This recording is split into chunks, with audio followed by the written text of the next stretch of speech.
कीजिए, अगर किसी राक्षस के खून की एक बूंद जमीन पर गिरते ही हजारों नए राक्षस पैदा हो जाए तो क्या होगा। सोचिए, एक ऐसा दुश्मन जिसे आप जितना मारने की कोशिश करो वह उतना ही और शक्तिशाली होता जाए। आज की कहानी है एक ऐसे ही खतरनाक असुर की जिसका नाम था रक्तबीज। बहुत समय पहले देवताओं और असुरों के बीच भयंकर युद्ध चल रहा था।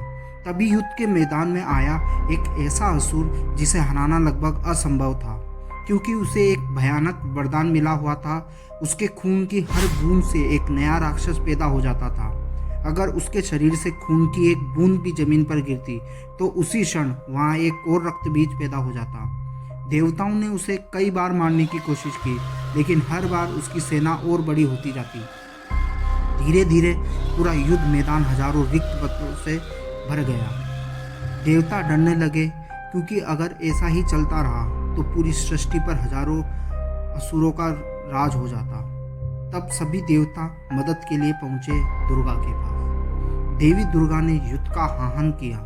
शेर पर सवार होकर वे युद्ध के मैदान में उतरी। उनके हाथों में दिव्य अस्त्र थे और उनकी शक्ति से धरती कांप रही थी। देवी दुर्गा ने असुरों का संहार शुरू कर दिया, लेकिन जैसे ही उन्होंने रक्तबीज को घायल किया, उसके खून की बूंदें जमीन पर गिरने लगी और हर बूंद से सैकड़ों नए रक्तबीज पैदा हो गए। कुछ ही देर में युद्ध का मैदान लाखों राक्षसों से भर गया। अब देवी दुर्गा समझ चुकी थी कि इस असुर को हराना आसानी नहीं है। तभी उन्होंने अपनी शक्ति से अपने अंदर छिपी एक भयंकर ऊर्जा को प्रकट किया और उसी क्षण पार्वती का एक अत्यंत भयानक रूप सामने आया।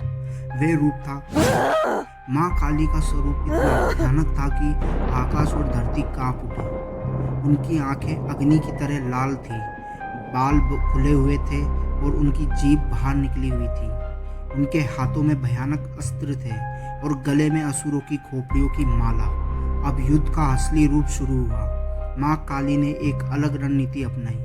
जैसे ही उन्होंने रक्तबीज को घायल किया, उन्होंने उसका खून जमीन पर गिरने ही नहीं दिया। माँ काली उसके शरीर से निकलने वाला हर खून अपनी जीभ से पीने लगी। अब उसकी एक भी बूंद धरती तक नहीं पहुँच पा रही थी और धीरे धीरे रक्तबीज की शक्ति खत्म होने लगी। आखिरकार माँ काली ने उस भयानक असुर रक्तबीज का अंत कर दिया।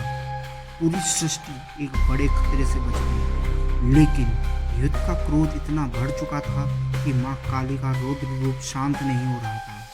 वह लगातार विनाश करती जा रही थी। तब सृष्टि को बचाने के लिए शिवा स्वयं युद्ध भूमि में आए। उन्होंने माँ काली को रोकने के लिए उनके सामने जमीन पर लेट गए। जैसे ही क्रोध में माँ काली का पैर शिव जी के ऊपर पड़ा, उन्हें अपनी गलती का एहसास हुआ और उसी क्षण उनका क्रोध शांत हो गया। यही कारण है कि माँ काली की तस्वीरों और मूर्तियों में उन्हें अक्सर भगवान शिव के ऊपर खड़े हुए दिखाया जाता है। लेकिन इस कहानी से हमें एक बहुत बड़ी सीख मिलती है। अहंकार और बुराई चाहे कितनी भी शक्तिशाली क्यों ना हो, अंत में जीत हमेशा दिव्य शक्ति की ही होती है। अगर आपको ऐसी ही रहस्यमयी और पौराणिक कहानियाँ पसंद है तो अभी ट्रू फैक्ट चैनल को सब्सक्राइब जरूर करें, क्योंकि यहाँ आपको मिलती है दुनिया की सबसे अद्भुत रहस्यमयी कहानियाँ। धन्यवाद।